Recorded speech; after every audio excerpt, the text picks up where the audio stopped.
The Hogs will host Ole Miss on Saturday at 11 o'clock Central on ESPN.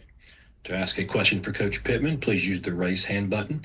And Coach, while we wait on those questions, if you could please take a moment to comment on your team as you enter this week's home game versus Ole Miss.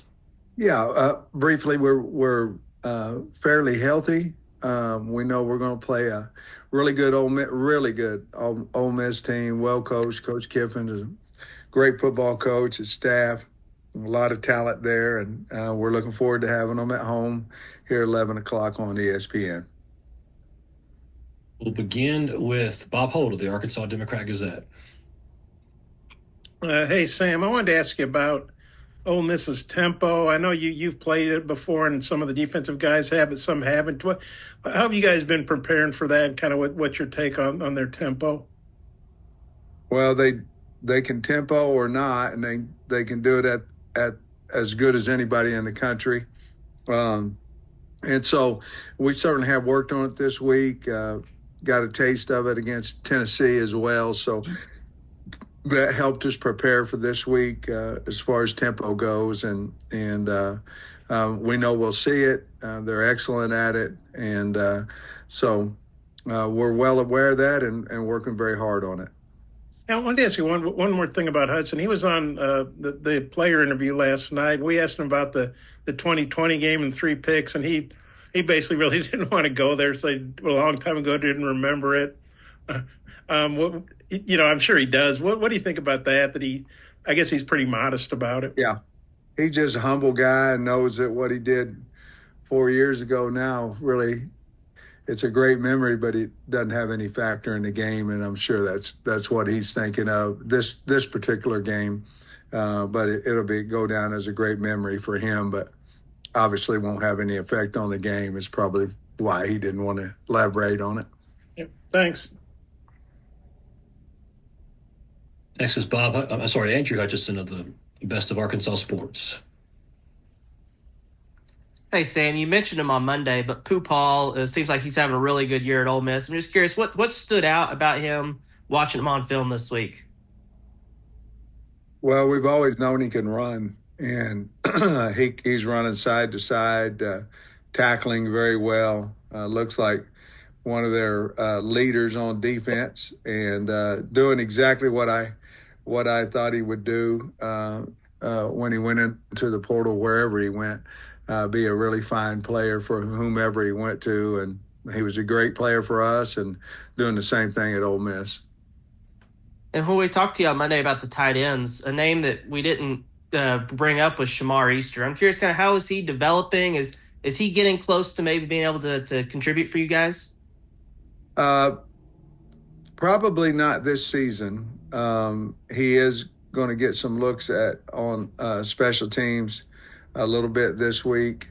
But we like where he's going, how he's developing, but probably will take another year in the weight room and spring ball, and we feel like he'll be a fine player for us. Appreciate it, Coach.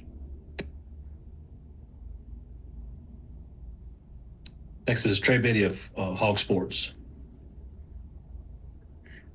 Hey, Coach, I was wondering about this defensive line for Ole Miss. Obviously, they did a lot of good work in the portal, bringing some guys in. I guess we'll find out more on Walter Nolan. But they got 3 guys that are ranking the top 10 in sacks. It's the top sack team in the SEC. I know you probably don't want to go into specifics, but what does change going from, a team like Mississippi State that wasn't, I think they rank last in the SEC in sacks versus a team that ranks first in the SEC in sacks? Well, you're correct. They're very, very good all over the place. They're very, very good at 2 deep at defensive end, and they're long, big, and so we're going to have to. Obviously, we have a plan for them, and the problem is when you play teams like this, is there's not a guy. A lot of times you'll say, well, we've got to eliminate this guy. We can chip. We can keep the tight end. We can run the tight end through him. We can slide the line to him.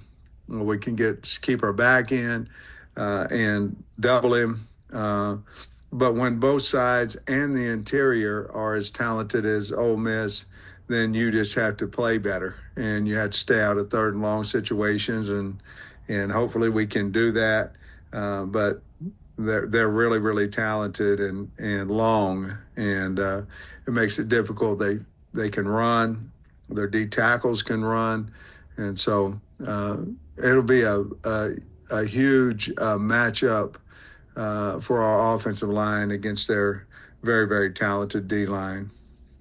I think on Monday you said probably doubtful on Jaquindon, but I was wondering if there's any update on him and also with Rodney Hill. Well, I think Rodney will be available. We'll probably put him as questionable, probable today, and JJ will probably be doubtful on that list today. Thanks, Coach. Next is Jackson Fuller, the Times Record. Hey, Sam. I don't think Braylon Russell has lost a yard on a carry all season. Just how valuable is that when you've got a running back that, prevents those negative plays like that? He's got a big body, physical. He runs low to the ground. Obviously, he's hard to stop, for negative yards because he's got such big legs as well. The offensive line, it seems like when he's in there, they've been performing at their best as well.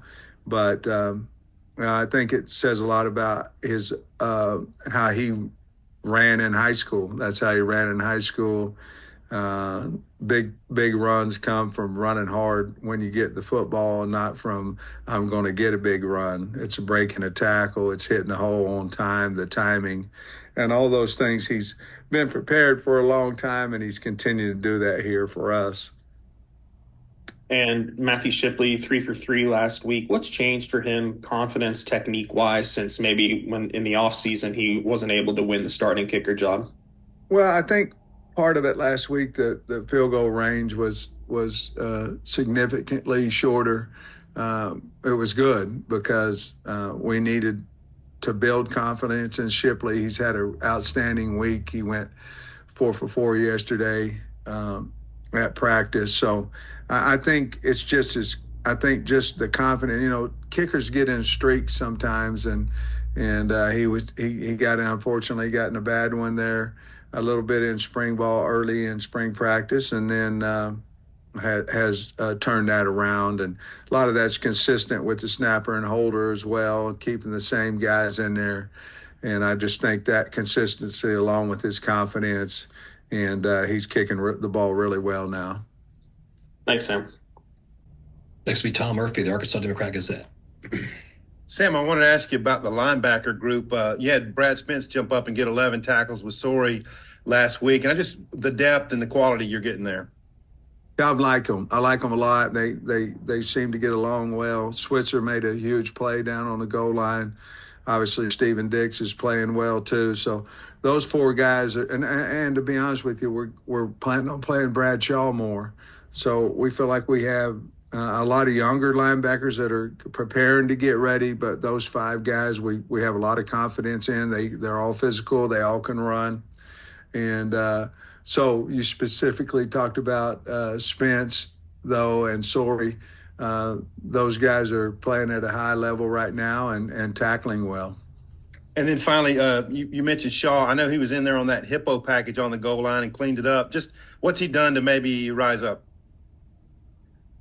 Well, we've always felt like he was a really good player, but with being a freshman, and especially guys that were ahead of him and are ahead of him, we felt like we were going to go with the veterans. If we would have played him at the beginning of the year, I think that he would be in solid rotation right now. But obviously that entire room besides Spence was new, and so we went with the veterans earlier. But he's always been able to play well now. We feel like he knows the defense better, and he's able to play even a little bit faster. But he's always been a really good player and a really good tackler.